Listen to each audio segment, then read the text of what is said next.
Hi friends, అందరూ ఎలా ఉన్నారు? ఈరోజు మనం ఒక సూపర్ ఇంట్రెస్టింగ్ స్టోరీ గురించి అయితే మాట్లాడుకుందాం.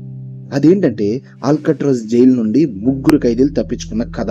ఆల్కట్రాజ్ అంటే తెలుసుగా, అమెరికాలో శాన్ ఫ్రాన్సిస్కో బే మధ్యలో ఉండే ఒక భయంకరమైన జైలు. దీన్ని ది రాక్ అని కూడా అంటారు. ఒకప్పుడు ఇది చాలా సెక్యూరిటీ ఉన్న జైలు. అక్కడ నుండి తప్పించుకోవడం అంటే దాదాపు అసాధ్యం. కానీ ముగ్గురు మాత్రం తప్పించుకున్నారు. ఎలా? వాళ్ళు బ్రతికి ఉన్నారా? తెలుసుకుందాం రండి. 1930లో ఆల్కట్రాజ్ చాలా డేంజర్ ప్లేస్. చుట్టూ చల్లటి సముద్రం, భయంకరమైన సెక్యూరిటీ. అల్కాపోన్, మెషిన్ గన్ కెల్లీ లాంటి పెద్ద పెద్ద క్రిమినల్స్ అందరూ అక్కడే ఉండేవారు. రోజుకి 12 సార్లు ఖైదీలను లెక్క పెట్టేవారు. అక్కడ నుండి తప్పించుకోవడం అంటే మాటలు కాదు. ఫ్రాంక్ మోరిస్, జాన్ ఆంగ్లిన్, క్లారెన్స్ ఆంగ్లిన్, ఈ ముగ్గురు తెలివైన ఖైదీలు. వీళ్ళు ముందు నుంచే చాలా జైలు నుండి తప్పించుకోవడానికి ప్రయత్నించారు. ఒకేసారి ఆల్కట్రాజ్ లో పక్కపక్కనే సెల్స్ లో ఉండడంతో తప్పించుకోవాలని ప్లాన్ చేశారు.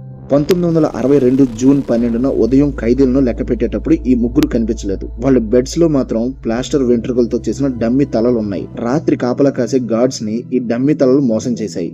జైలు మొత్తం గాలించారు, కానీ వాళ్ళు ఎక్కడ కనిపించలేదు. అక్కడ ఉన్న ఆఫీసు వాళ్ళు వెంటనే రంగంలోకి దిగారు. వాళ్ళ గురించి, వాళ్ళు తప్పించుకునే ప్రయత్నాల గురించి అన్ని రికార్డులు చెక్ చేశారు. వాళ్ళ బంధువులను ఇంటర్వ్యూ చేశారు.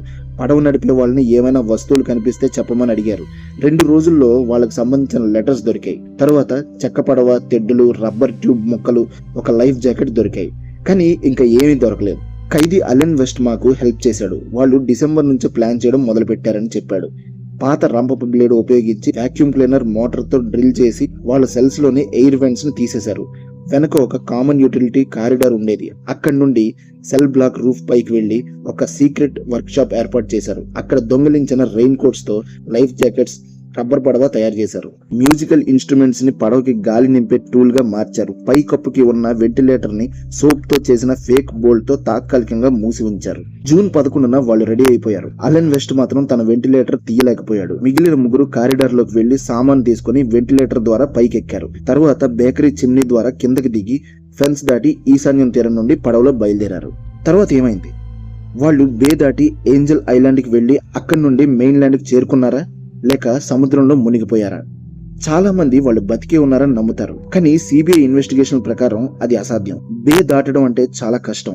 వాళ్ళు ల్యాండ్ అయ్యాక బట్టలు, కారు దొంగలించాలని ప్లాన్ చేశారు, కానీ అలాంటి దొంగతనాలు ఏమీ జరగలేదు. వాళ్ళ ఫ్యామిలీస్ కి వాళ్ళకి హెల్ప్ చేసేంత డబ్బు లేదు. 17 ఏళ్లుగా సిబిఐ ఇన్వెస్టిగేషన్ చేసినా వాళ్ళు బ్రతికే ఉన్నారని ఎలాంటి ఆధారాలు దొరకలేదు. 1979 డిసెంబర్ 31న FBI ఈ కేసును అయితే క్లోజ్ చేసింది. ఇప్పుడు US మార్షల్ సర్వీస్ ఈ కేసును అయితే చూసుకుంటోంది. ఇదండి ఆల్కట్రాజ్ నుండి తప్పించుకున్న మిస్టరీ. వాళ్ళు బ్రతికే ఉన్నారా లేక చనిపోయారా అనేది ఇప్పటికీ ఒక ప్రశ్నగానే మిగిలిపోయింది. ఈ స్టోరీ మీకు ఎలా అనిపించిందో కమెంట్స్ లో చెప్పండి. మరిన్ని ఇంట్రెస్టింగ్ వీడియోస్ కోసం మా ఛానల్ అయితే సబ్స్క్రైబ్ చేసుకోండి.